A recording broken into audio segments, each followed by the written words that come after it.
The soul on a spectrum that I call the soul scale. Soul scale introduction. The soul is an essence. I've divided mine into 22 parts. 1. Know your soul. 2. Know your soul by way of pain. 3. Live your soul in your mind. 4. Take regular inspired action via soulful pursuits. 5. Try to reach the transcendent zone. 6. Youthful spark, sexual vitality, and inspiration. 7. Define the perfect feeling for yourself, a state of eternal divine inspiration. 8. Seek to earn your keep by mastering a soulful pursuit. 9. People are a constant meld of intimate connections and solitary lives all in one. 10. Cooperation, friendship, and peace are the maturity of the soul. 11. Share your soul with people, pets and all life. 12. Humor, joy, and an easygoing manner keep the soul light, young, strong and free. 13. Find a worthy soulmate equal to share your soul with. 14. Use God as the divine force in your soul. 15. The pursuit of aesthetic beauty nurtures the soul. 16. Live in peace and moderation. 17. Have a harbor for your soul. 18. Pursue knowledge and wisdom to enhance the horizons of your soul. 19. The body is the temple of the soul. 20. Music is the dance of the soul. 21. Nature is the purity of the soul. 22. Pets are a gift to the soul. Your soul is your essence as a human being. When you were conceived, if you believe in God, He shot a bolt of lightning into you that made you unique and original. He endowed you with gifts, talents, and weaknesses that made you who you are, or at least who you are supposed to be if you're smart enough to escape the brainwash of the world. If we were created by nature, which I don't believe, we were created by intelligent creators, the outcome is still the same. I'm no different than the cat I play with every night. I watch him to observe him being himself, following his true nature. He is me in a different form, a living being following his true nature, but this is where most of humanity gets off the boat. They don't follow their true natures. Leonardo da Vinci said vitality and beauty are gifts of nature for those who live according to its laws, and he was right. The only true purpose of life is to follow your true nature. All wise, enlightened people who have ever lived live by this rule. I was a certain essence ever since I had first awareness. I think back and realize the person I am now is the exact same essence I was at 4 and 5 years old, and will die with this essence intact because I know what it is and I live to honor it day by day. Happiness and wholeness come from who you are and what you do to release inspired, sensual and loving energy day by day. It's not about buying crap at the mall then feeling like a good clone when you watch football games or soap operas on TV. That's Big Brother. He exists. It's this insidious force in the media. They have taken us over not by force but by seduction. How many people are left who live for the originality and inspiration in their souls versus all the clones who like to think they're free and enlightened because the voices on the box tell them it's cool to think this way even if you're massively brainwashed. I use what I want from the modern, Western world, but at the same time I minimize contact with its frivolous, meaningless parts, of which there are many. I try to stay as pure as I can, true to my essence, which is my soul. I don't let all that stuff out there pollute me. I see myself as a free, enlightened person who says that capitalist values and pop culture entertainment are bad because they pollute our souls and prevent us from living basic noble lives true to ourselves. It's a massive marketing machine. I'm one little voice trying to speak some truth, but I won't lose much sleep over the dismal state of the world. I create a paradise for myself as much as I can to the best of my ability. For your sake, I hope you read this book and abide by it to some extent in order to not lose yourself to the brainwash of the world. Live the life you should live via the soul that was shot into your being when you were born. Chapter 1. The Human Soul. A definition of soul. 1. Souls are timeless. You have one soul. That's all you are and all you ever will be. You shouldn't let the world interfere with it. Your senses are as much your soul as your soul is your senses. Keep alive that gift that God gave you when I laid my hands on you. For the Spirit that God has given us does not make us timid, instead His Spirit fills us with power, love, and self-control. 2 Timothy 1:6-7. That which is boundless in you is what you should strive to live for. Reach to exceed your grasp. Do it because it's inside of you. Your soul is the essence. Hold on to those idealistic visions that sometimes pop out of your mind. That's your soul or God talking to you. For truly enlightened, free people, it's all that really matters, to aspire to live like these visions tell you to. Finding your soul is generally the process of going through many experiences and incarnations from the world until you find yourself, although a few people know themselves right from the start. Everybody has within them a strong, safe, beautiful, easy-going haven where no one can enter unless invited, where all is perfect, where it's the pure you affected by none, an insular Tahiti of sorts, an inner sanctuary like a beautiful, calm tropical island in the midst of a turbulent ocean which is the outside world. This is your soul, that one pure part of you that no one can ever get to if you don't let them, and the one part of you that can keep you strong and stable regardless of the circumstances surrounding you as long as you keep focusing on its beauty and strength. Your soul is a perfect tropical island within yourself, your version of Eden where you can feel your highest vision of aesthetic beauty, love, truth, peace, and perfection and see it with your mind's eye. As long as you stay close to this vision in your thoughts, in spirit, and in your actions, you'll live a great life. Your pure soul is the essence you were born with, but it fades away if you don't live your life true to it as you go along. The modern capitalist world is not geared for people to live by their souls because it packages them down into level of formal education, job categories, consumer demographic group, material status, etc. Yet the key to life is to live by the flow in your soul. Your soul is your pillar of strength, your rock of Gibraltar, your protector, your insulation from the world and source of power to the world. You go there to get power when you're up and inspiration, hope and comfort when you're down and out. The closer you are to this place called your soul, the more powerful and happy you'll be. The further away you get due to the general loss of self to all the distractions and imposters of the world, plus the more run down you get due to the general stress of life in the so-called real world, the more sad, undone and detached from your soul you'll be. Soul is the unfulfilled yearnings within you that force you to go beyond normal life to reach for something deeper that lives inside of you. It's becoming the spiritual aesthetic visions you have about yourself. It's an all-out assault to be who you feel you were born to be. That's what living by soul is, nothing less. It's hunting for the divine within yourself and expressing it fully to develop yourself like the mustard seed which becomes a great tree or the caterpillar which becomes a beautiful butterfly. Your pure soul is you when you were an innocent child. Your essence hasn't changed at all, it was just covered over by the brainwash of the world. Nothing within you or on the planet can compete with the strong connection to the soul achieved by the constant mastery of life through soulful pursuits, self-contemplation, spreading some love around and pursuing pleasure. Just keep thinking about it all the time, this perfect insular Tahiti called your soul as you go through life. It gives you your inspired visions and keeps you stable when you feel wayward and lost. Stay very close to your soul if you want to win the game of life. The East Indians call ahimsa the power of love and peace in the soul. The soul force is satyagraha, that longing within of what you were created to do regardless of material wealth or emotions that may be involved in the process. The pursuit of satyagraha without distractions is the most powerful force in the universe. To want for nothing, to proceed in the direction of your soul is the highest order of life. It's a force born out of the love of life without anger or hostility involved, just an active search for your particular brand of truth. The search for truth is an expression of love of life. When you do something out of love of life, you're showing that you love the world enough to try at something and not just sit back and watch it on the tube. To see your life in the grand scheme of things crystal clear is to see yourself within the cosmos, sharing life with plants, animals, and the universe in a dynamic flux all the time.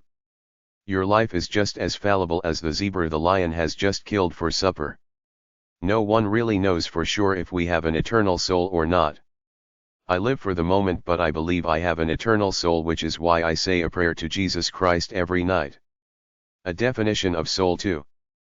The scariest thing is to not know your place in the world. Your talent/soul is a gift from God. The brain thinks. The soul feels. Royal dignity was yours from the day you were born, on the holy mountains, royal from the womb, from the dawn of your earliest days. Psalms 110:3. Your soul is an inherent part of you. It will always come out in wisps through the subconscious mind, regardless of how far you've strayed from your true nature. No matter how far you get away from your soul, the light can never go out, because this is the essence you were born with. Enlightened people know that the only divine wisdom comes from their souls. Other people disregard their free thoughts as meaningless musings and go off to discipline themselves by following the traditional path of success as presented by capitalist society, wondering why, if they're so successful according to the parameters of the system, namely following some goal to reach what is called career and life success, they still feel so empty inside. The base of life is to know the soul, understand it and fill it up. Soul is God, inspiration, my religion. Inspiration means in spirit, enthusiasm, and theos, the God within, excitement about life.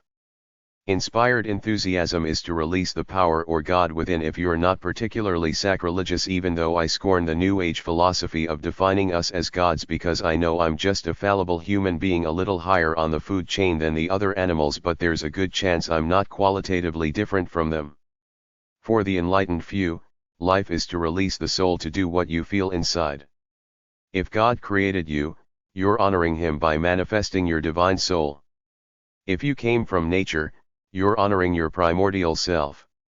Either way, all you got, if you're real, is positive, inspired action from the soul to develop it to reach transcendent states and a feeling of ease, which is the only elixir besides sex and love. A definition of soul is you on a deserted island or in a jail cell for the rest of your life. If you could pick one activity to do besides the obvious one, sex, what would it be? Soul is total feel, the spiritual flow of life. It's all you need to get through. You don't need psychobabble, self-help, or New Ageism except to amuse yourself and give you some mild inspiration from time to time. For some people, religion works. If you interchange the terms God and soul, oftentimes, you'll find that they describe the very same things, some divine essence that's greater than us human beings that lives inside of us and we in it. Christians define God as a guy in heaven. I define God as my soul. It's the same thing, a divine presence. We all live in consciousness in the real world, which is all about getting enough money to survive, or getting more than we could ever need, getting food, passive entertainment, socializing with people, etc. All this is necessary and fine, but the trick is to get away from it all, get out of your own way long enough to let the free flow of thoughts go to take you where they may. That's your soul, to get out of the way of the conscious mind. You can feel your soul by visualizing it within you. Imagine a pure white ball of light in your body. The two variables are the purity you feel within alone, away from everything. The light you feel emanating out of yourself. At any instant of time, I can visualize myself via the aura of my soul and know intuitively how brightly my light is shining. Because your soul is an inherent part of you, this light can never go out, even though it can fade to near extinction. Measure the strength of your soul numerically by the soul scale as discussed up ahead, and by how strongly you feel your inner glow is shining. It doesn't matter how old you are and how faint the light is, it's always in there gnawing away at you through your subconscious mind, and the extent to which you feel good or bad is directly determined by the extent to which you choose to honor or repress it. The next time you go out in public, look around at people and read them by seeing how much light you can sense coming from them, how much sparkle there really is in their lives away from their clothes, hair, money, status, cars, etc. In the book of Proverbs, 15:13, from the Bible, they say, "Joyful heart makes a beautiful face." You can't fake it. Your soul, hence your biography, is written all over you. My definition of soul is joie de vivre, which means joy for living, the extent of life force within or lack of it. Proverbs 4:23 in the Bible says, "Keep your heart, soul, with all diligence, for out of it spring the issues of life." A definition of soul 3. Proverbs 23:7 says, "For what he thinketh in his heart, soul, so is he."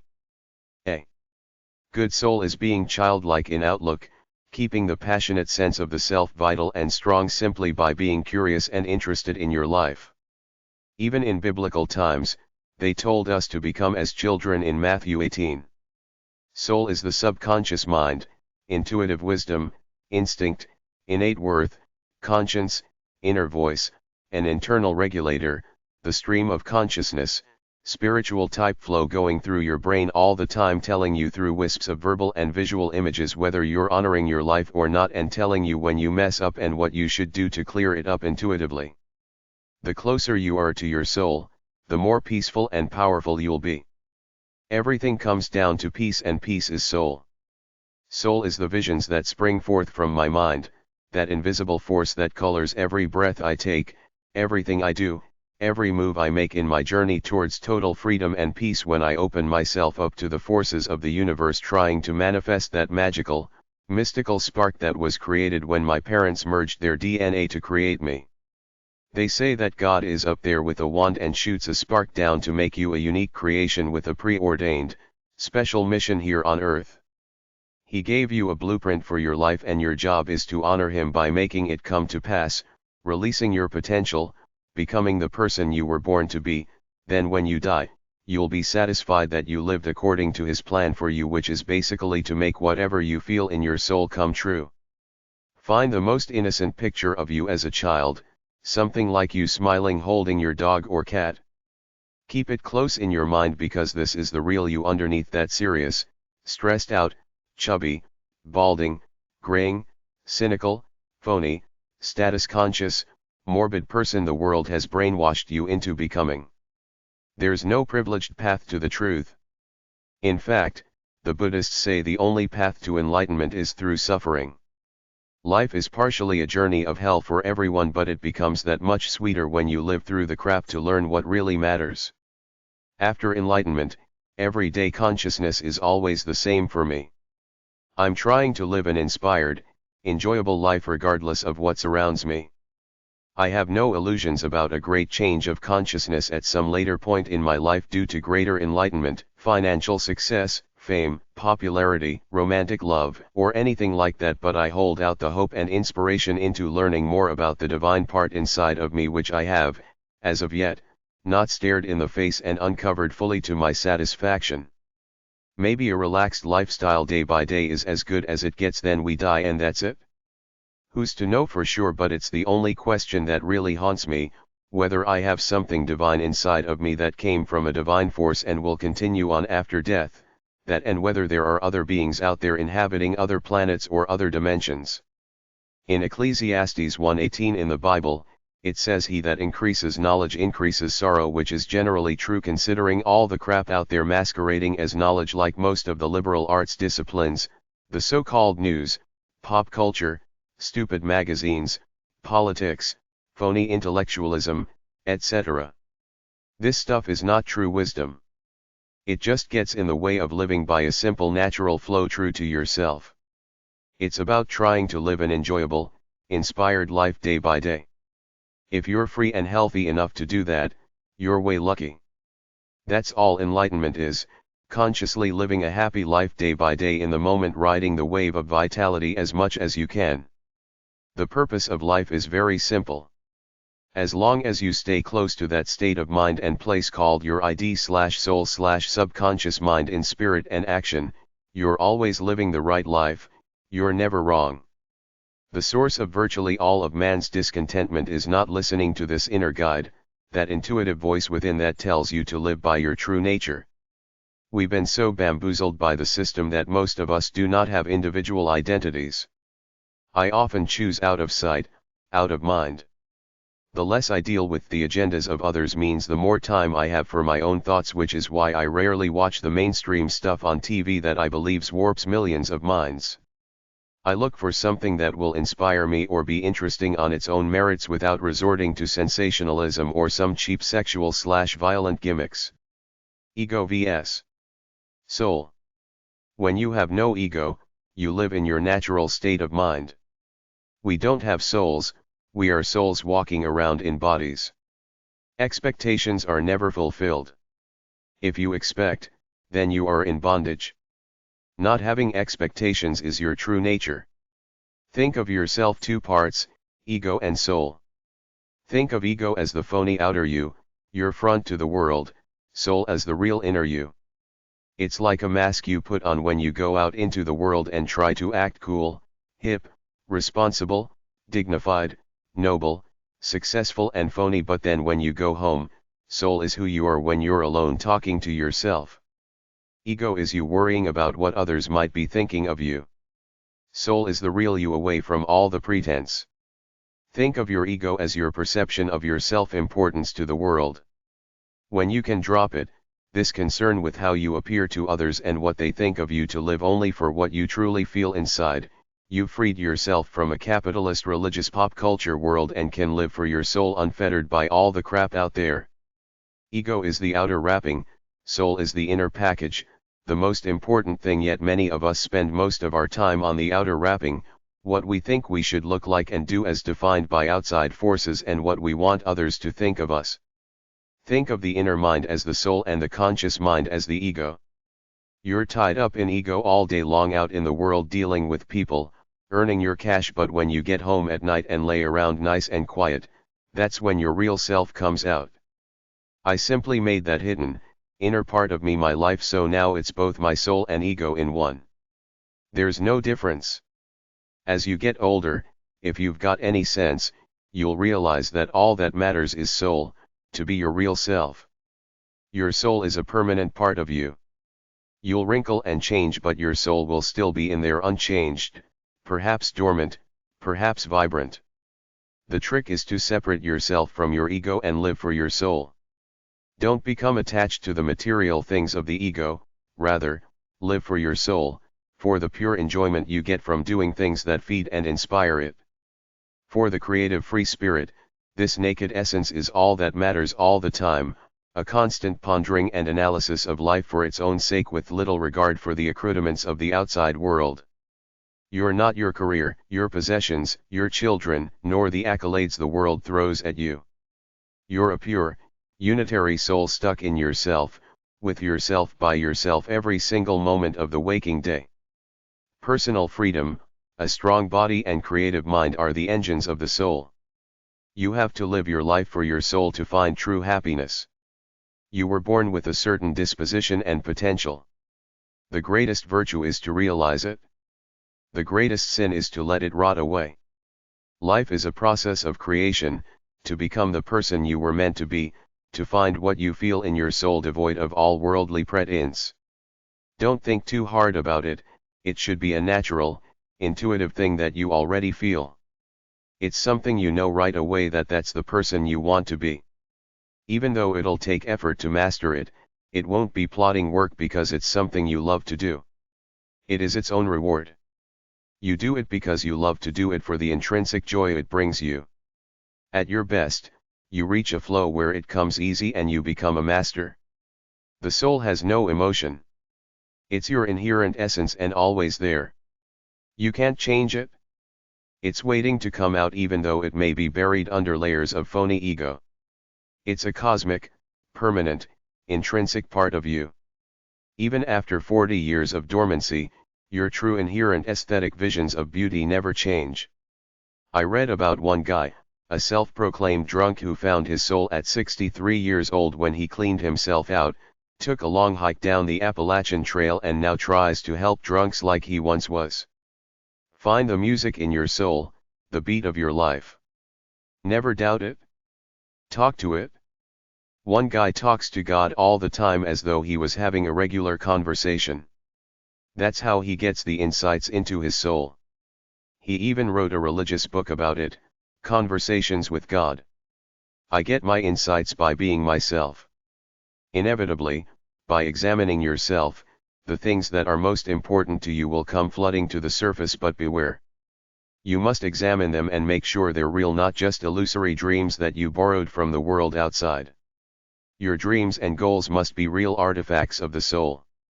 Many people want to be pop stars, but very few people want to be true musicians for the art of it.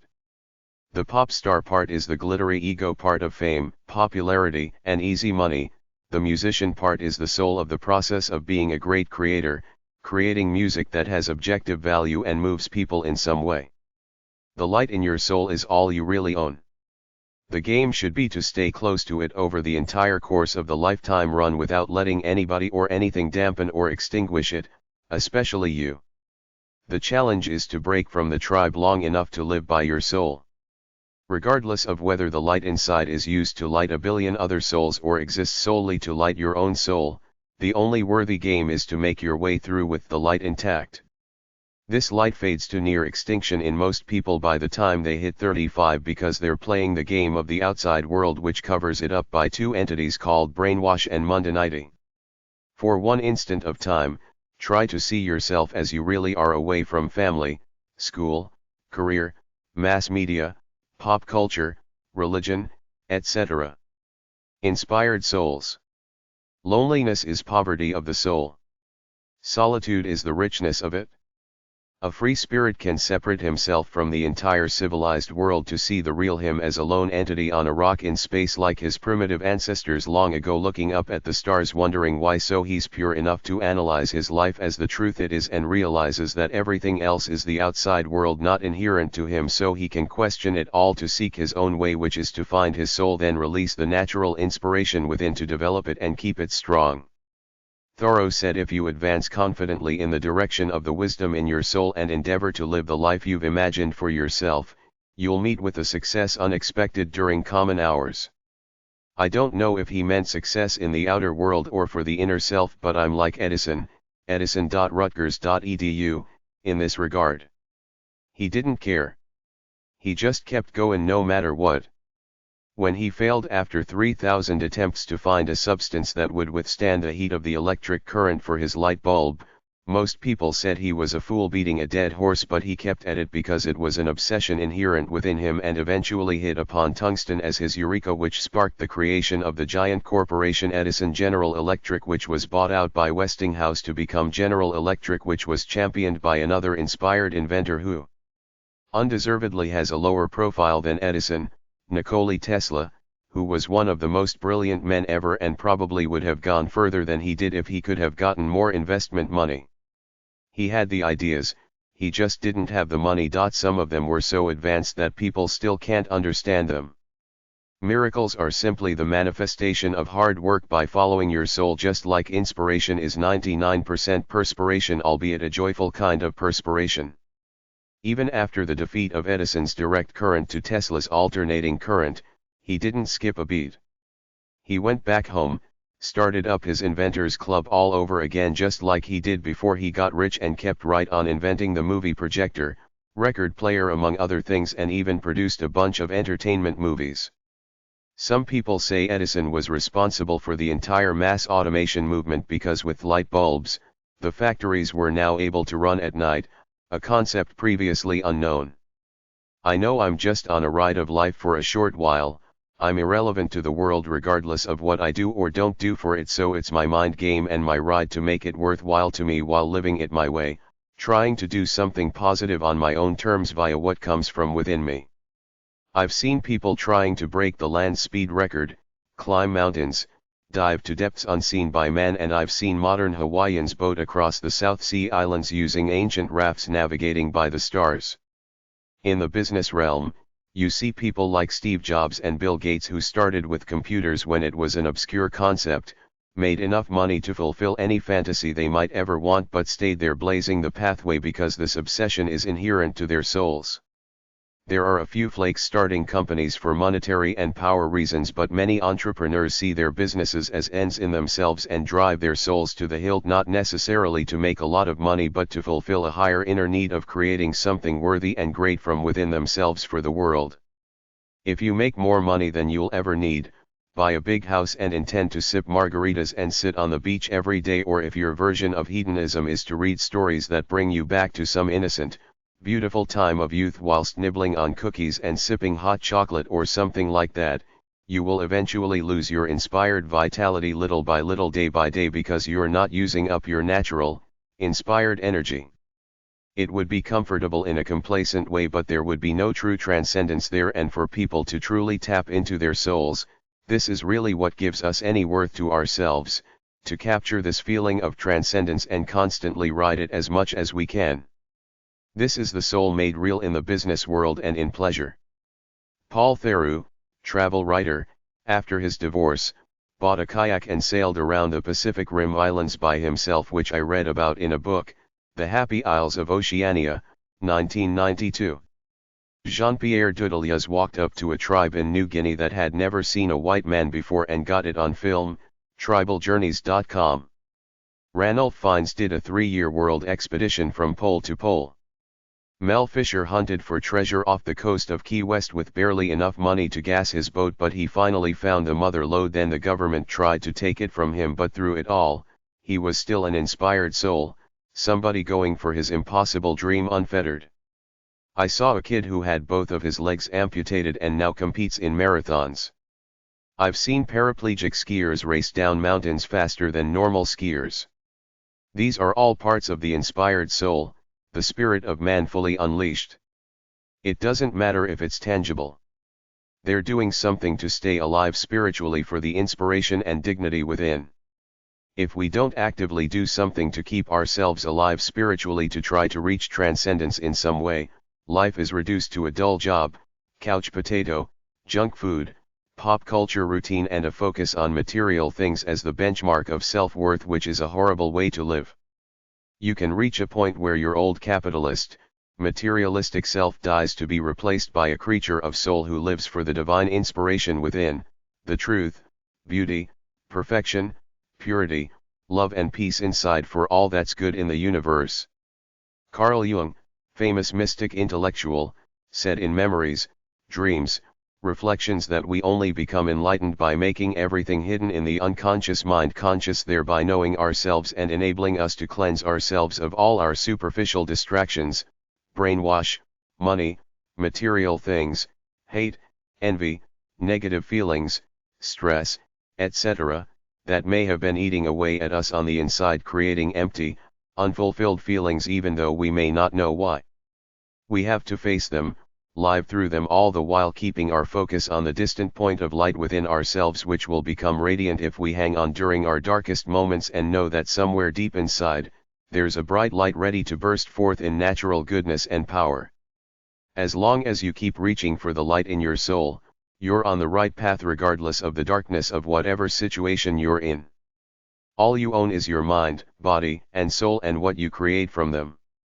If you can find the wisdom to have peace by doing what you love freely and happily, you're living by soul, it's the best you can hope for. Philosopher Rudolf Steiner describes the mind-body-soul triad of man's essential self as: in the heart weaves feeling, in the head shines thinking, in the limbs lives strengthening will. Light that is weaving. Weaving that strengthens. Strengthens that gives light. That is man. The evolution of the soul is to become closer and closer to the good side of your true nature, such that you will readily give up all material attachments, comforts and even personal relationships in order to follow your path purely. A pure soul does what he must, leaving everything behind if need be to follow the path of the soul. Within the Hindu tradition, after many men raise their children, they go off on pilgrimages or do strange things to prove their love for their gods, like crawl from city to city or stand up with one arm stretched out or a leg in the air for years at a time. This seems foolish to me, but the concept represents what I believe in. They leave everything behind to do what they feel they must. If you live for soul, you become soul, a free spirit, not a husband, lawyer, Canadian, artist, male, sports fan, Catholic, Mason, etc. No capitalist label can define you. You're just you, a citizen of humanity, a totally free being living for soul, pleasant to all, subservient to none. For true enlightened free spirits, the call of the soul wins even if it means leaving your family behind to live your journey with the possibility that you may never see them again. You might not want to do this, but I sincerely believe the call of the soul supersedes everything else on the planet, which is why you shouldn't settle down and have children if, in your heart of hearts, you feel there are other things you must do with your life before you take on this package deal of life, if ever. This is the true standard. Nothing should stop you from living the life you feel inside, not the capitalist world nor all the brainwash out there. You live in the universal life force, in the fellowship of the village of the gods and the angels, in that eternal place called heaven, which exists in your mind by living for your soul. When you live for soul, you're about as close to the waking dream state as you can get, as close to your hidden unconscious mind as you're ever gonna get, which is what lives inside of you. Dreams are your soul talking to you through what Freud called the unconscious mind, which is hidden most of the time. To live with your unconscious mind on the surface, totally free, unrepressed, is as close as you can get to living an enlightened life. A good book that covers the discrepancy between ego and soul, between the conscious world and your private soul, is Romancing the Shadow, Illuminating the Dark Side of the Soul, 1997, by Connie Zweig and Steve Wolf. For inspiration about innovators, read the book They Made America by Harold Evans. Loss of Soul 1. Loss of self/depression/letting yourself go is probably the biggest cause of misery on the planet, yet most people live in denial, think they're successful and enlightened according to society's standards, and can't admit to themselves that they've lost the pure, simple, essential power they once had in their youth, presuming there was a time when they were vital and free. If you don't work on releasing the natural potential energy that lives inside of you day after day, it doesn't matter what else you do, make all the money and do all the partying in the world, you'll still be spiritually dead. There are two levels of success. Capitalist success. Spiritual success, living close to your soul. Many men destroy their souls chasing capitalist success, many women destroy their souls chasing family values. If you don't expend the power of your soul, it stays inside, getting bottled up, creating a soft, unused, puffy body, a polluted, brainwashed, stressed out mind, miserable because it's out of harmony with itself, even though it may not realize that this is the source of virtually all its misery. It doesn't matter how much money somebody has or their illusory status in the world, if they don't have inner spark that's reflected on the outside by taking care of themselves, they've got no inspired sense of life nor power in their soul, achieved through constantly doing tough, intense, worthy, soulful pursuits. Look deeply into people's faces to see the true imprint of their lives, the emotion of how they feel most of the time. When you see true joy, you know it. Everything else is generic mundanity, despite the window dressing known as fashion, makeup, hair coloring, big cars, status, fame, position, expensive suits, etc. So what? All problems of the mind start when a person loses their hope, youthful spark, and inspiration. This causes mental and organic changes in the brain, which cause a downward spiral as the individual loses himself even more. The entire mental health industry is a business venture that has complicated itself in order to create syndromes to make money, iatrogenesis as Ivan Illich called it, but my solution is the only real truth. It's not about psychoanalysis of your alleged wounded, inner child past or taking pills like Prozac, it's about running away from all negativity to release your inspired potential via what comes from your soul. Have your little pity party for whatever it is that's ailing you, to feel your pain for a minute, to know it, then purge it and keep moving with inspired action. A wasted life is to live by anything other than who you really are in your primal, natural, spiritual, aesthetic state. The discrepancy between your real self in your soul and the extent to which you've deviated from this standard equals the extent to which you're lost, empty, sad and depressed, which, in my opinion, is the biggest tragedy on the planet anytime, anywhere, because most people don't live pure lives true to themselves, yet don't know why they feel a gnawing sense of emptiness deep within most of the time. A lost life is to stray from your true essence and follow other paths, namely the path of the capitalist world, which is to work a job you don't love, an over-attachment to status, what others think of you, and material things, but it could be other things like religion, politics, family, the cult of celebrity, the hype of the entertainment industry, the institution of formal knowledge, manipulation by other people, the frivolous pop culture delusion of the media, or self-destructing by going too far in excess with some of the pleasures of life like booze, drugs, money, the pursuit of fame for its own sake, vanity, trivial pursuits, etc., which some people call addictions. Addictions are a byproduct of a neurotic society based on the capitalist ideology of filling yourself up with material things and cheap thrills, trying to reach a level of perfection as defined by the media ideal of success, but never getting enough because you're trying to get a fulfilled, transcendent, nirvana-type feeling that frees you from the mundanity of the human condition and makes you soar on high in perfect ease for a while, but you can't get it from these things because they're not inherent to the real you in your soul, despite the hype of society through clever advertising to make you think you can buy it. They'll try to sell you the means to get this perfect transcendent feeling of ease by such varied things as a fast, cool-looking sports car, a visit to an amusement park, new fashionable clothes, hair color, the latest pop CD, home decor, the newest fad, some exercise gadget or weight loss plan to create a new sexy body, or even great tasting foods. But this is capitalism's way to buy you off, to sell you transient pleasure and hope you get sucked into this consumerist ideology as your path to happiness. But these things by themselves will never give you fulfillment nor freedom.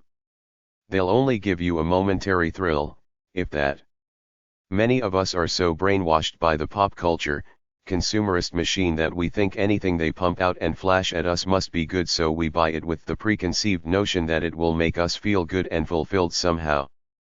As I write this article, I see them hyping up a CD over and over again on a TV commercial called SS Greatest Hits, with this manufactured pop star on the cover looking out at the audience with a big smile on her face.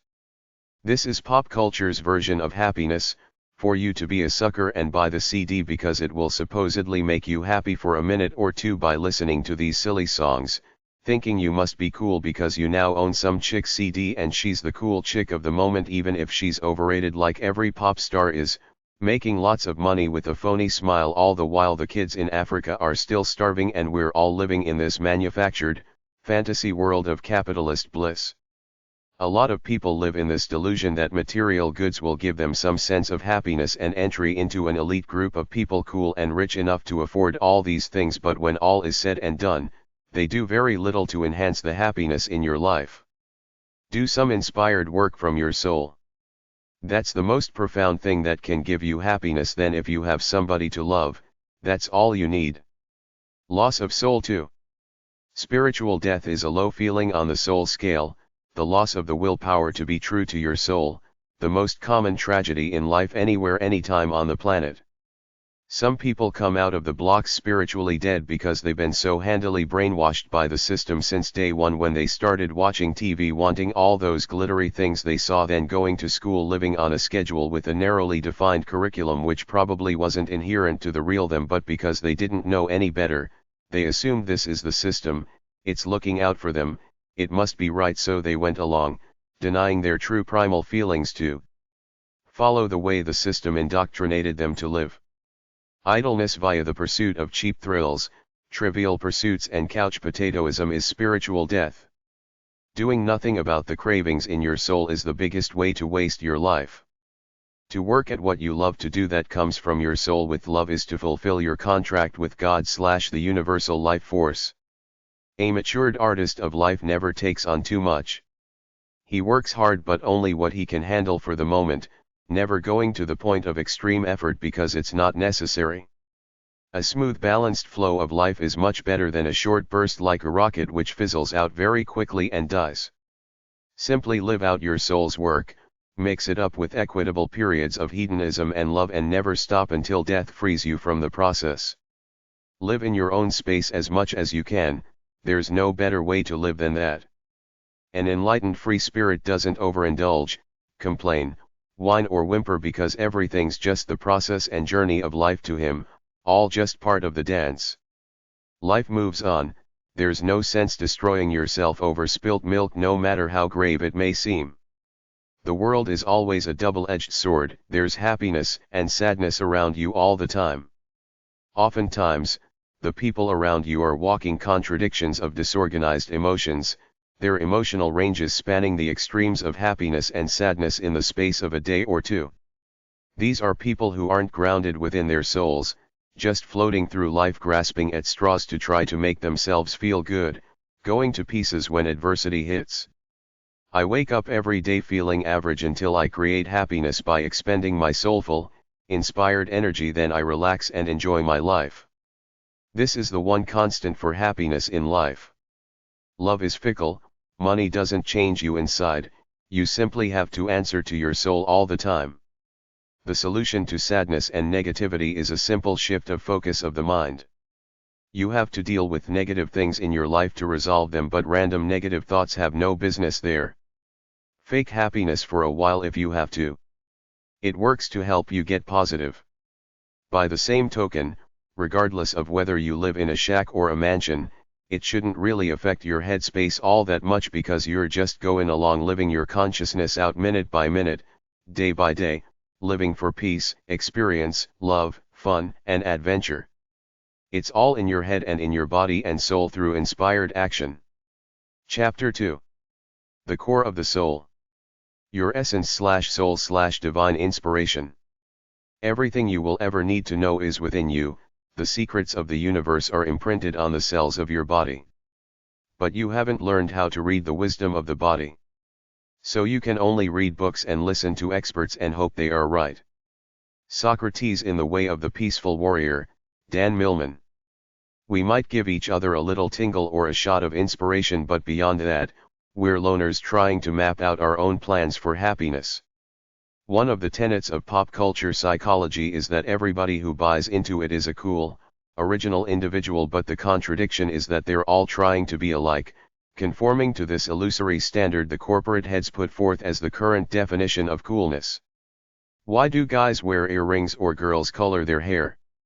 Why does everybody seem to think Nike is the coolest product around when anybody that knows anything knows that there are no great chasms of qualitative differences between running shoes and sportswear? There are very few original people left following what they truly feel in their souls, regardless of anything else in the outside world, be it the capitalist dream or the person who reads a frivolous magazine and tries to imitate it, often without even realizing they're being manipulated like that. Where is the truth and realism about human life on the planet without the psychobabble just about everybody has been indoctrinated by since they were born? The only real enlightened people are those giving it their all with intensity for what they believe in and want to do, that's inherent to their essences as human beings, not following some false dream from the world and getting all caught up in it to the extent that it covers over their true essences. Nothing means anything beyond the only standard that matters, the standard in your soul, yet most of the population in prosperous Western countries who don't have to constantly forage for food, live by goals, aspirations, and dreams that originate from outside of themselves. I like the goods and services the capitalist ideology has given us at cheap prices, but beyond that, I feel that despite all the technology we have available in modern-day society, most of the population are not really free, enlightened people doing what they really want with their lives. Enlightenment for free spirits is an attempt to free yourself from the mundanity of the human condition by striving to release your natural inspired sensual loving energy all the time in order to find your highest vision of aesthetic beauty, your perfect state of being, then ride it as much as you can to live out the spirit of life that lives inside of you. Enlightenment is to figure out how to reach feelings of transcendence and hold onto them forever by constantly releasing the natural inspired sensual psychedelic loving energy inside of you, which is the key to happiness, to realize you have an intuitive inner standard away from everything on the planet and try to stay close to it by releasing this natural, pure, primal energy all the time. An enlightened life is like being reborn every day because you're always experiencing it to the best of your ability, riding that fine line of restlessness and relaxation. Nothing out there in the world can give you the sense of safety and security we all crave except for a close connection to your soul. Money might help somewhat, but you still have to know how to stay inspired and sensual about your life day after day. Having lots of friends, allies, and a great love or two might bring you some comfort, but they can't live your life for you. You're in the driver's seat, deciding how you will greet the day every morning you wake up, and it's up to your natural sense of willpower and inspiration that comes from your soul that determines how you will live your life. A lot of people think that love will bring them happiness, but this isn't true, because regardless of how loving or loved you are, you still end up living with yourself by yourself in your head. Love is the icing on the cake after you've done what you have to do to honor yourself on a personal level by striving to live by your God-given intuitive internal standard day after day after day. In the words of G, a hippie left-winger from the old days, you do whatever it is you do because it's you, not because of any reward or incentive from the outside world, because all these things will ultimately fail you when you're alone and realize in order to live a worthy life, you must live out the spirit that lives inside of you. To release the natural inspiration that is in your soul is the challenge and answer to living a high quality of life, provided you do enough to expend a worthy amount of energy to feel like you've honored this essence, and in the process, release enough endorphins to make you feel euphoric but not enough to burn out. This essence that is you. Artists, inventors, and innovators of all kinds know the painful truth that all important creations require an enormous paying out of physical and emotional energy, an investment of the soul so intense and so focused that other areas of their lives must often be sacrificed. We all know that achieving any of our life's significant goals demands our blood, sweat, and tears. These things may be largely psychological, but they may be literal as well. In a culture that falsely promises instant gratification, it might do us good to face facts about what the universe demands in exchange for our achievements. These facts indicate that authentic achievement and reaching the kind of goals that come out of who we really are and what we really need to be doing with our lives always involves paying our dues to the ferocious underside of life, and the divine forces that give rise to it. Douglas Gillette, The Shaman's Secret, The Lost Resurrection Teachings of the Ancient Maya. The enlightened free spirit follows his natural destiny. The other guy is following a bunch of plotting ways to keep himself motivated, but he will never sustain it in a natural flow for very long, because what he's doing is shooting for an artificial goal outside of himself, and the only time you're real is when you peel the social mask off to think your own thoughts in your pure essence.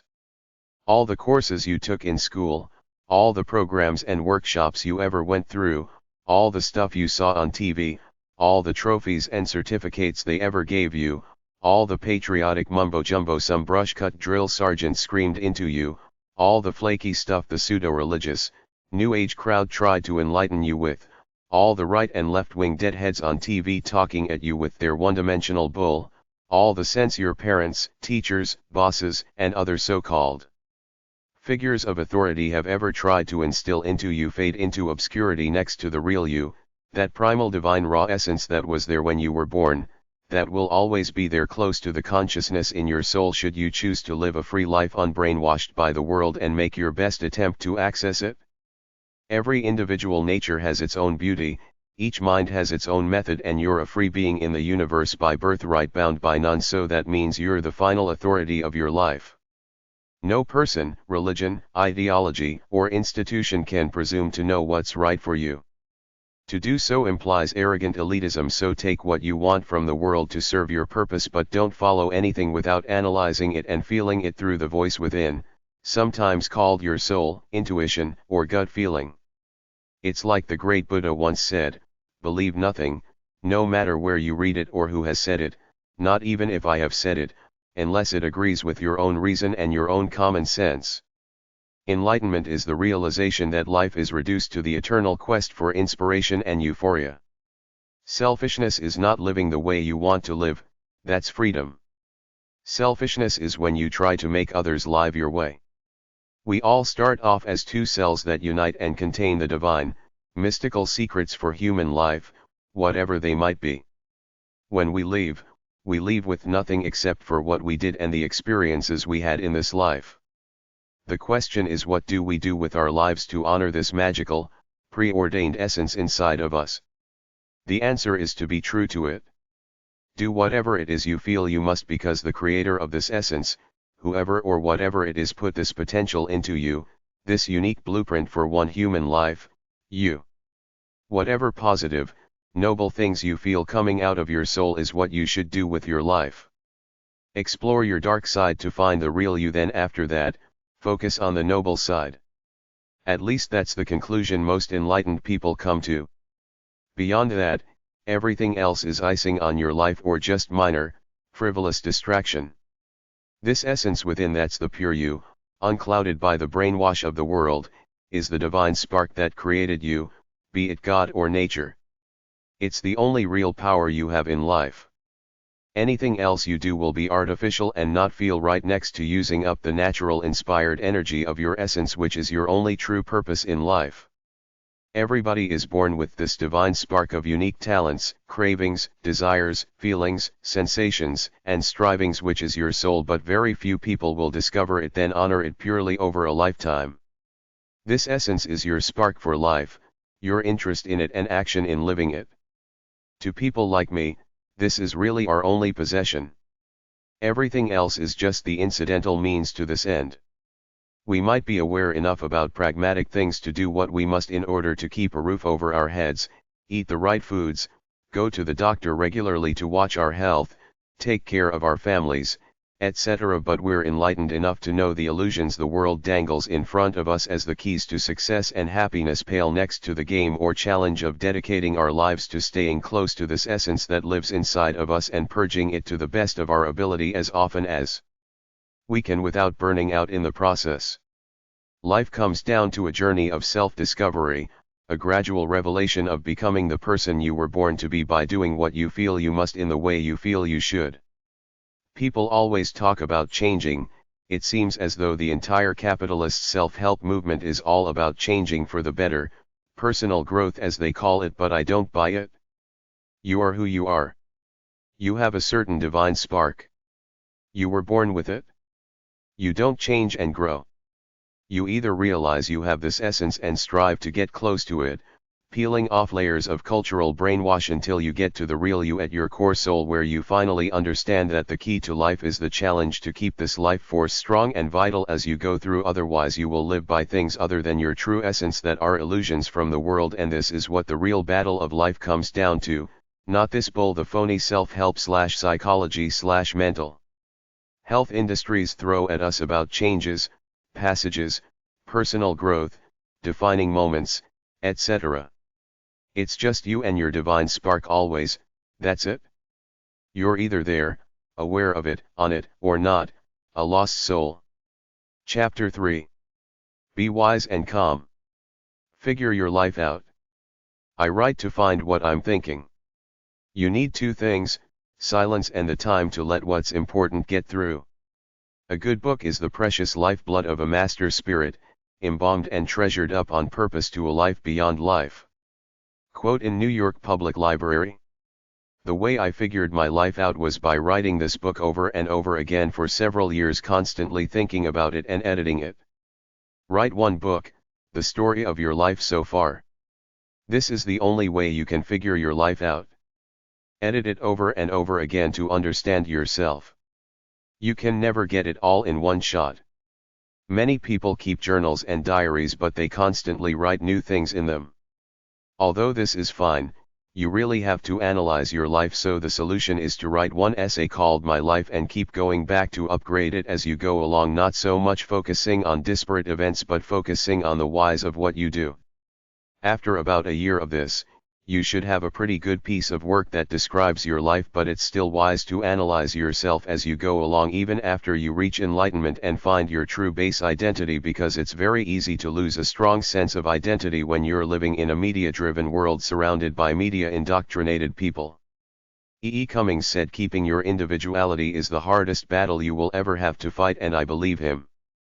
It ain't easy to be yourself when you're surrounded by conformity to the system all around you. To be nobody but myself in a world that's doing its best to make me everybody else means to fight the hardest battle any human being has ever fought and never stop fighting. E. E. Cummings, poet. It's really a daily process of experience followed by an analysis of your experiences all the time. Define your base self, then go over it constantly as you experience and analyze your life. I never knew why I did what I did until I sat down and realized that I played that game with myself via my intuitive standard and soul scale in the battle for the purity of my soul. I was hooked on doing things for my own intrinsic pleasure even though I never quite knew why until self-analysis made me realize it was a battle to keep my soul intact. All you own is your mind, body, and soul. If you don't have a close hold of this essence, all the money or love in the world can't help you enjoy your life. A free spirit starts out young and naive, going out into the world to experience all the people, places, and things he can in an effort to learn about life, the proverbial hero's journey, which is really the journey to find yourself, what's in your soul, by experiencing a bunch of different things out in the world. Then after living through X number of experiences and analyzing them, he has his fill, knows what the world is all about, knows what's in his soul, he's as objectively enlightened as he'll ever be, so life takes a turn. He doesn't need all that glittery stuff anymore or all those novel experiences the world is encouraging him to try because he's been there, done that. The enlightened free spirit is still free, but it's a conservative kind of freedom. He doesn't need those aimless experiences from the world, he's happy to focus on only those few things he really loves to do that turn his crank.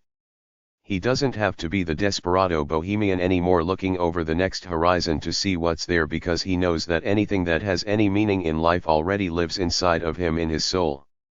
This is the difference between an enlightened free spirit and a bohemian hippie free spirit throwing himself out into the world to look for adventure and experience. He's just living for random experiences to try to fill himself up, while the enlightened free spirit has already done all that and is happy in one spot indulging his craft, soulful pursuits, and his other pleasures. This is what to shoot for: be an enlightened free spirit. Ask yourself these questions. Ask yourself the following questions to help determine what your true identity is. Were you happy as a kid, living by your own whims and inspiration? Have you ever thought your own thoughts and did your own thing, content within yourself? Have you ever felt peaceful in your own space, unfazed by the world around you? Do you live with a sense of ease and possibility? Do you explore your life for the experience that it is, not giving a damn about anything else, even practical, pragmatic things at times? Do you look for adventure, stimulation, and excitement regardless of what it is? Do you try to define truth, beauty, and perfection, then try to create something beautiful and unique that has inspirational, worthwhile value? Do you trust yourself over and above everything else on the planet? Do you consider learning to be a lifelong process? Do you have an intrinsic thirst for knowledge? Do you feel that your job or your major in school is not your true calling? What do you really care about? What are you really interested in? Do you believe you have the potential within your life to do whatever you want, or are you looking out there for answers and inspiration? Do you feel inspired most days? What do you think of the capitalist lifestyle? Do you feel inadequate because you don't have all the stuff and capitalist success you want? Do you feel a gnawing sense of emptiness inside that you're not living the way your life should be lived? Do you follow your own standard rather than some other agenda? Do you release your natural energy all the time? Journaling info.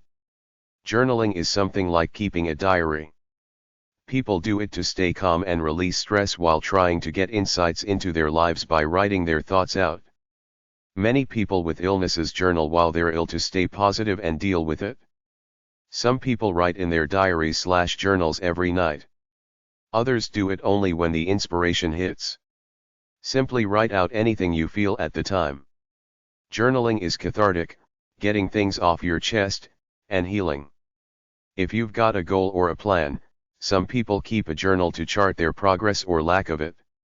Some people journal to keep a historic record of their lives which they pass on to their children to help remember them. Books about journaling are at #808.0669 at the library. Books about writing are at number 808. arnpriya.com/kidsgarden/planning/journal.htm. daily-writing-prompt.com. egroups.com/dir/art/writing/online_journals. freelance-writing.lovetoknow.com.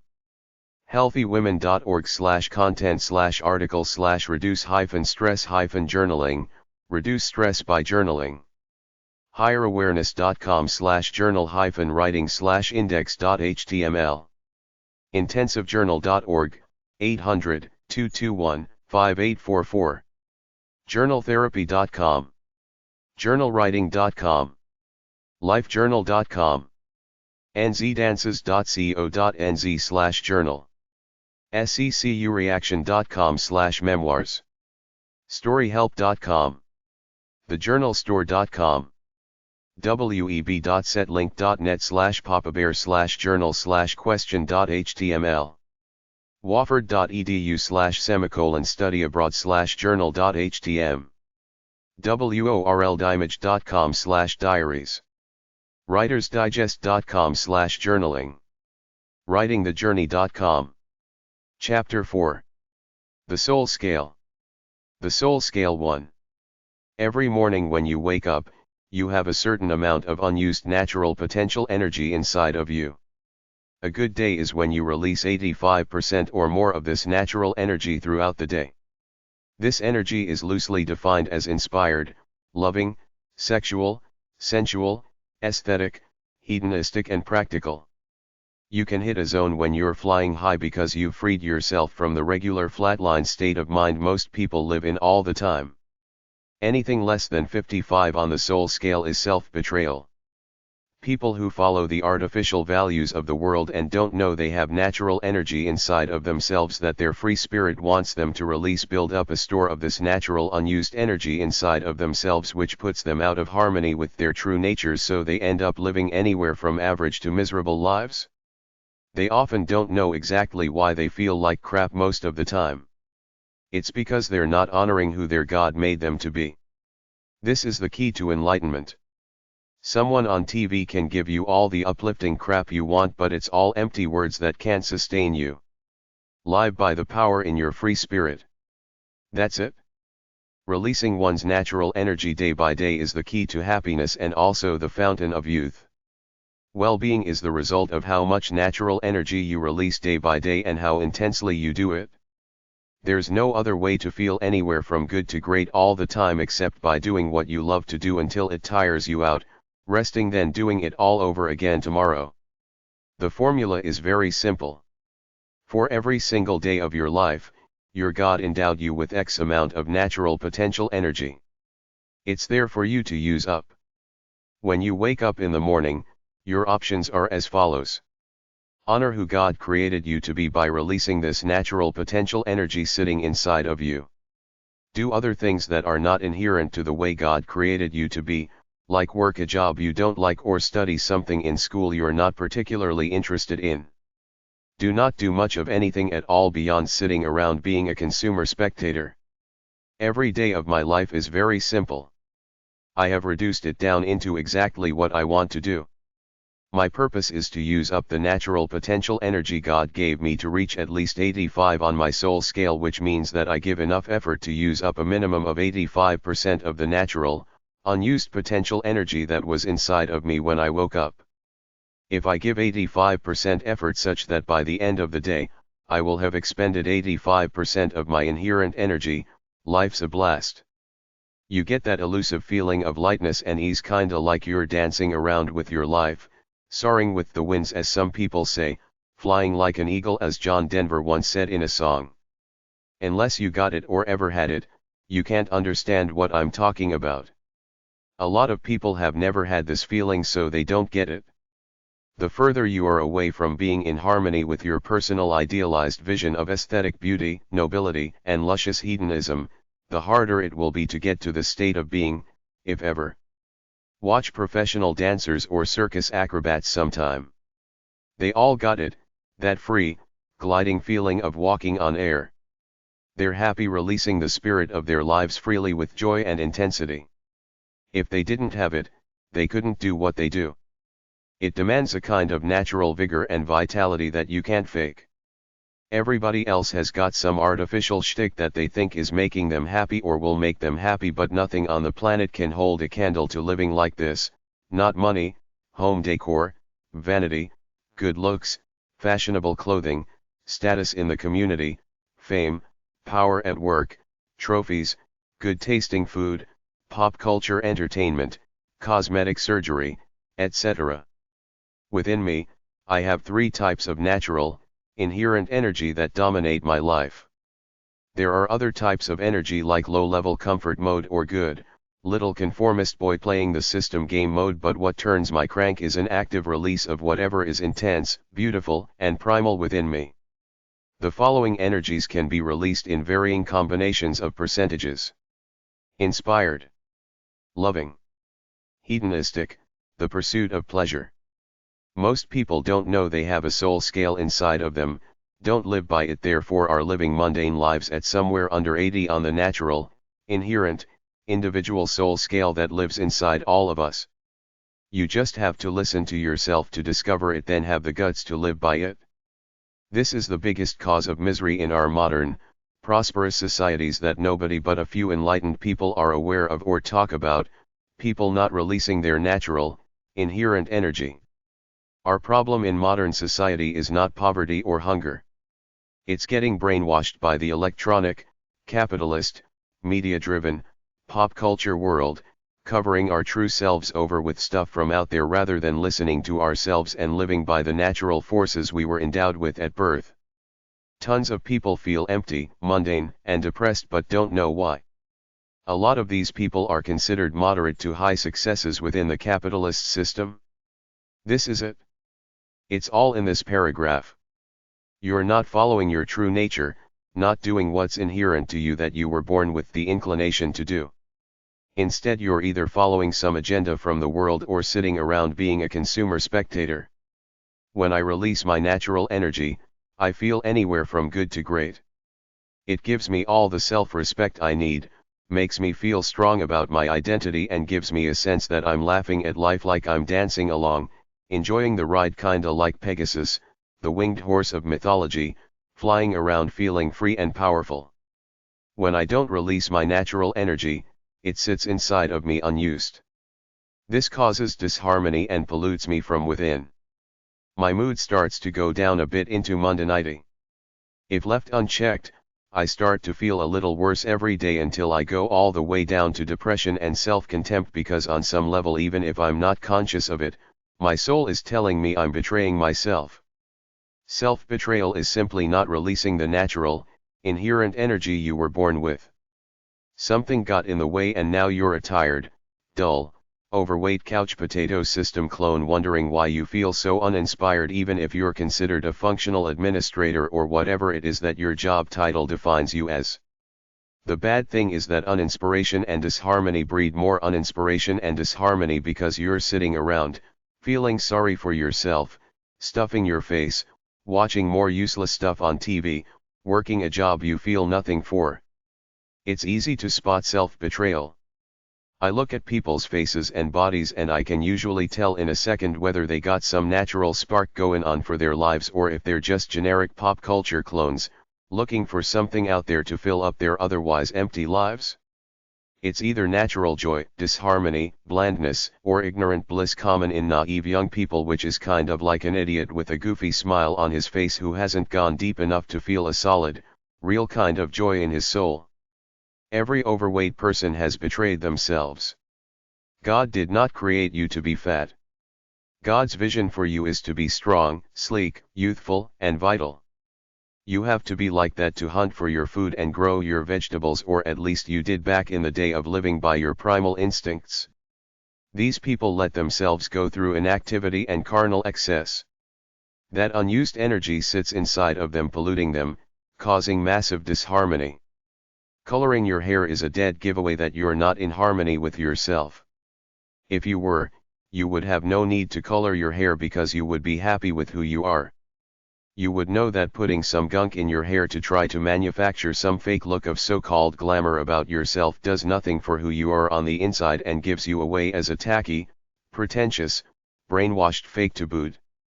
By doing this, you're denying who you are the way God created you to be, because you got sucked into some advertising about being worth it and sexy. But anybody who knows anything knows that you can't change anything with clothes and cosmetics. You are who you are in your soul, and that's it. Hair color just cheapens you and reveals to people like me that you're not enlightened. Happiness is a direct function of how much natural energy you're releasing, which comes down to how much you're riding your life like a surfer is riding a wave, enjoying it, having fun, feeling free and inspired. It's easy to monitor yourself every day on the soul scale. Give yourself a number from 1 to 100 based on how satisfied you are that you've done justice to the way your God created you to be by the amount of natural energy you feel you release today. Do this every day. You'll know when you're honoring yourself or betraying yourself. The soul scale 2. Have you earned your self-respect today? Nothing out there from the entire realm of knowledge ever fit for me. I knew there were many others out there who felt like I did, who maybe didn't clearly understand who they were but were like me. I was like them, no fancy, off in the clouds new age illusions or a dull systematic formula on how to live a boring, so-called productive life within the box of the system, just an inner knowing we didn't particularly like or fit into the lifestyle the system had set up for us to be successful in it. We just live true to ourselves as best as we can regardless of all the crap surrounding us. This lifestyle I loosely call transcendent enlightenment is what living a full life is all about.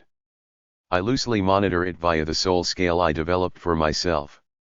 On a daily level, everybody operates on a sliding scale of emotions loosely made up of a continuum of feeling good, inspired, strong and energetic versus the other extreme of weak, tired, dejected, alienated, don't wanna face people, don't wanna face the world even though in some situations we must. The only way to be truly powerful is to develop an inner base of strength through self-contemplation, experience in the world and inspired action, which should bring you to enlightenment, which should give you ground rules on how to live well, which comes down to the release of the energy in your soul all the time, which you must put into practice on a regular basis in order to stay strong. Thus my point, you develop inner strength through the release and expression of your inspired potential, and the challenge never ends. The true artist or master of life is only as good as he is today. If you rest or stray, you will lose the edge of your spiritual aesthetic essence, and ain't nothing in the world can give you that powerful feeling but you striving for it every single day of your life. This is the only pure way to live. It's not about getting rich then sailing off to frivolous land as you do nothing but sit around and waste away. Life is the journey, the full expression of your soul all the time. This is the true prize, not anything else on the planet. You can gamble your life away in Vegas, see all the shows and hire all the hookers you want, but it won't make you happy. Hedonism is good as a sideshow in your life to relax, but your true power and well-being only comes through the intense expression of your soulful pursuits. Love is good either as one soulful pursuit among several, but it can't by itself lead to a full life because the human being has much more energy inside than just dedicating themselves to loving one mate and several children. They have to love themselves enough to honor the inner standard they were born with too. Many of us feel below 50 on this baseline all the time, and all of us, no matter how strong and enlightened we are, sometimes get really tired, at which point I say enter the harbor for your soul to rest, relax, and recharge, but never stay in that harbor so long that you lose yourself by neglecting to do the activities that make up your identity, because if you do, you'll start drifting away and feeling miserable, and this feeling could spiral down into a totally depressed loss of self if you let your essence get away from you. Most people have been brainwashed to live for materialistic capitalism via the typical career route, so when they start losing the inspired sense of the soulful essences they were born with, they start to feel miserable on the inside but don't really know why, while on the outside, they're going along with their capitalist career thinking they're successful, but in reality they're losing their true selves to the illusions of the world, and it happens all the time to millions of people on the planet. It happened to me. On the outside level, I was successful, doing all the right things, but I was dying on the inside because I wasn't being the person I felt in my soul, so I had to eventually leave my dull career behind in order to save my soul. But a lot of people don't. They stay in their dull lives and lose their souls in the process. Capitalism has made it so easy with TV, junk food, magazines with pretty pictures and cars, so that all you have to do is work a dull job somewhere, buy your food, then go home and watch TV as your true life essence slowly slips away until there's nothing left but a dud who works a dull job somewhere, pays his bills, knows a lot about meaningless pop culture entertainment but has no inspired spiritual essence within to try to live a great original, inspired life for himself. The real base is within. Ultimately, nobody gives a damn about you on a day-by-day level but you and a few people you live with and hang with. The only one you answer to is yourself. Nobody's gonna be there on a Tuesday afternoon when you're feeling run down and lonely. It's your life. Nobody can live it for you. You can't rely on your mother, wife, kids, friends, or priest to give you comfort. You only get inner strength one way, from the way I outline here, to have a strong soul, to have that quiet smile and that song and dance on the inside always grooving for the experience of life no matter what. Expend yourself spiritually and aesthetically when you feel strong, enter the harbor for your soul when you feel weak. Throughout it all, monitor yourself via the soul scale as discussed here. The soul scale 3. Imagine a line from 1 to 100 which measures the extent to which you honor your soul by releasing your natural energy all the time in whatever it is that you feel you were created for by taking inspired action from the soul versus loss of self to become a dull, pathetic shell of the ideal, vital person you have the potential to be. At one end of the soul scale is your pure self at your best, living the transcendent zone at 100, your ideal mastered, euphoric, joyful self. At the other end are all the influences of the world including probably the most insidious. The need to earn a living. Your day-to-day trivial problems. An obsession with material goods. The brainwash of the world. Your desire from the world to be admired and or have power over others. Pop culture entertainment. Negative people. Fatigue/stress. Laziness. These are all impediments to the real you. Life to me is this constant battle to stay close to my soul without sacrificing it to anything. The continuum works something like this. 100 equals happiness, transcendence, spirit soaring on high, soaring like the wind, freedom and beauty of the soul made real, creating what you feel within, lifestyle of the soul unleashed, ideal mastered self, highly charged inspiration, attainment of your highest vision of aesthetic beauty, intense exertion to reach your limits, youthful inner spark intact, running with your inspired self, feeling great and high. 50 equals generic blandness/functional in the real world but caught up in day-to-day reality, generally work in a job you feel no passion for, then watching frivolous TV at night, eating too much, acquiring a midriff, daily routine with no high points, going through the motions but dead inside, living for material things as the benchmark of success, trivial and materialistic as opposed to intrinsically spiritual, overweight/out of balance by at least 15 plus pounds, no real spark, no sense of youthful vital inspiration, mundanity, boredom, couch potato lifestyle.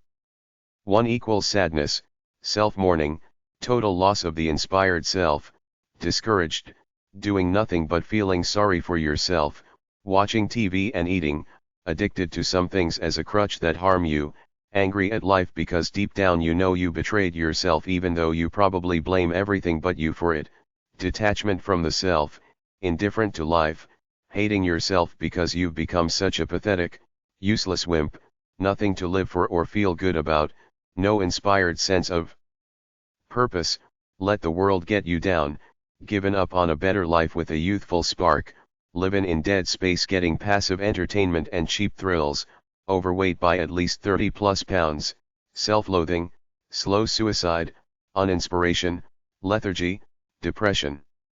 This is life right here, the simple battle of self-mastery via inspired action versus loss of self to not honoring your divine spark. Life is really quite simply to know your soul and know that your entire well-being comes down to how much you stay close to it. At any moment in time, your entire worth comes down to the extent to which you feel inspired or not.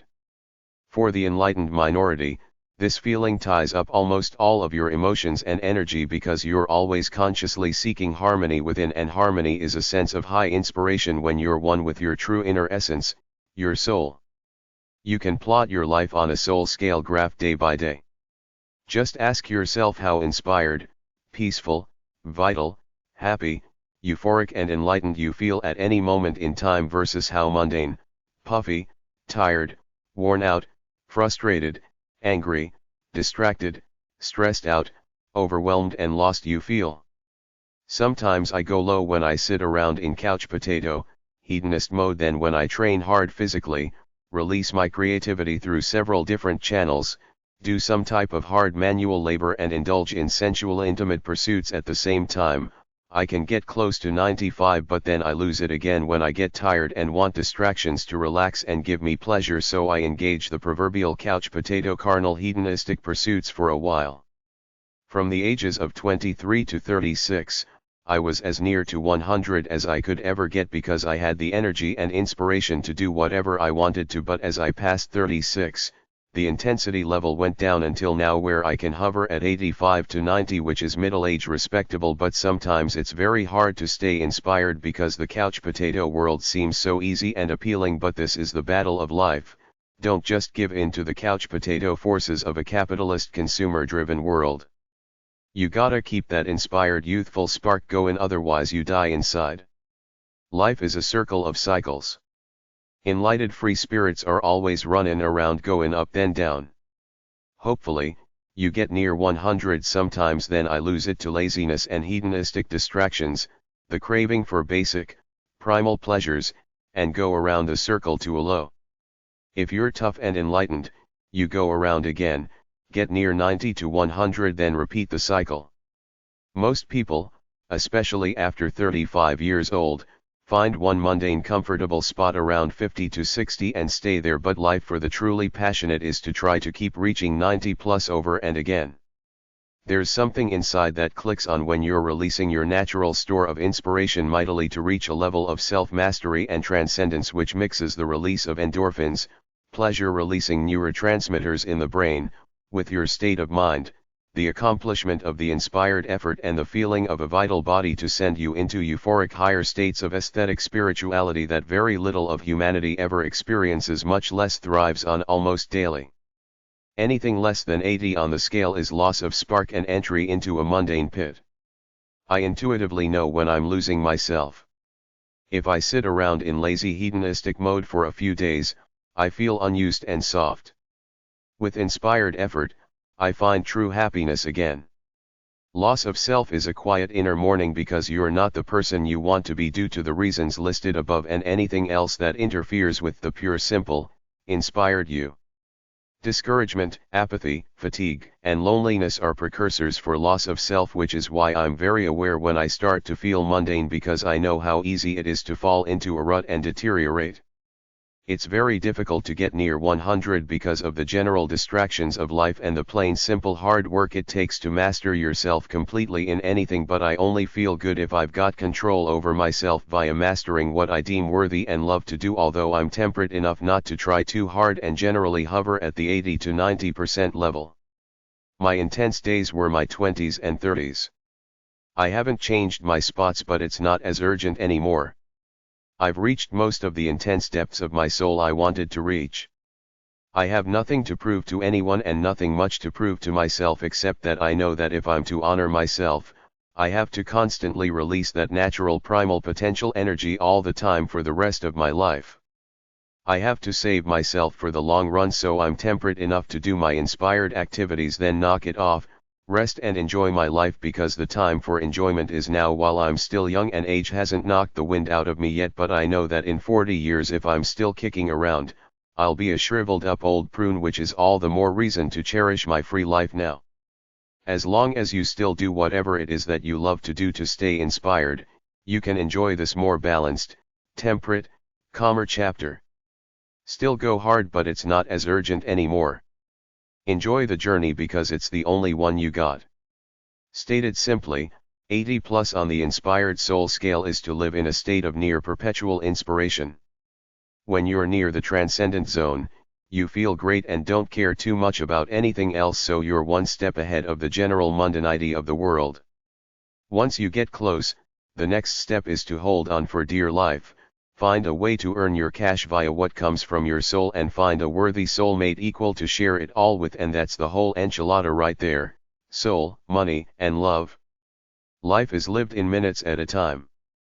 Its qualitative enjoyment can only go so high regardless of money or material surroundings, which really don't mean all that much beyond the basics, because life is a journey of the soul powered by the vital use of the body. The Soul Scale 4. Invest in yourself. Nobody can live your life for you or die for you. Everyone has their own beauty. Respect yourself. Perry Thomas, slam poet. In any event, the toughest man to beat is yourself. It doesn't matter how much money you have, how famous you think you are, how beautiful you think you look, how many friends you think you have, how loved you think you are, how smart you think you are according to some IQ test you took or some pieces of paper you got hanging on your wall called diplomas, how cool and fashionable you think you are, what in crowd you think you belong to, how many Nobels and Oscars you won, or how saved you think you are by God. Everybody who gets less than 8 hours of sleep a night starts off in the morning at the same baseline, which to me is about 50 on the soul scale, although some people are so screwed up they start off lower and stay there in that mundane pit all the time.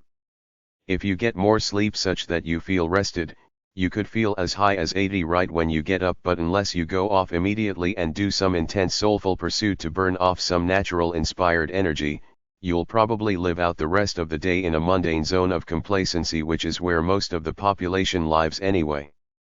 If you burn off a tough workout, a good run, a good session beating your drums, if you play them, a good session of sexual enjoyment, an intense session of creative activity, singing your songs, building your house, working your garden, playing your musical instrument or something like that, chances are you'll live out the rest of the day at 80 plus.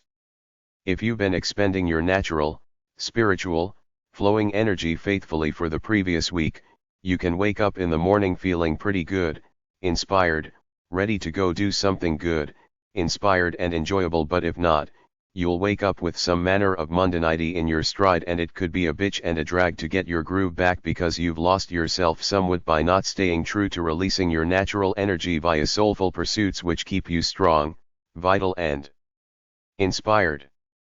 In short, you either got a youthful sparkly spring in your step achieved by constantly releasing your natural inspired energy, or you're kind of mundane 'cause you're just plodding through life. I don't care how enlightened, wealthy, religious, beautiful, fascinating, special or famous you think you are, we all get up in the morning and feel slightly run down in the first few minutes of the day. Maybe a few young guns wake up with a natural fresh spring in their step, but they're far and few between. Everybody else on the planet starts off equal, feeling average.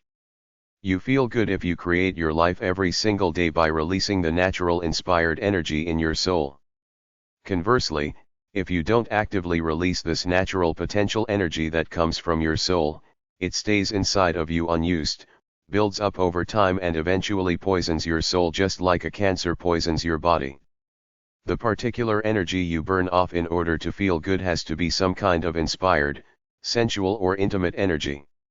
If you go to work and do a dull job as most people do, you're not burning inspired energy, just bland energy or stress energy, so it doesn't contribute to your well-being at all.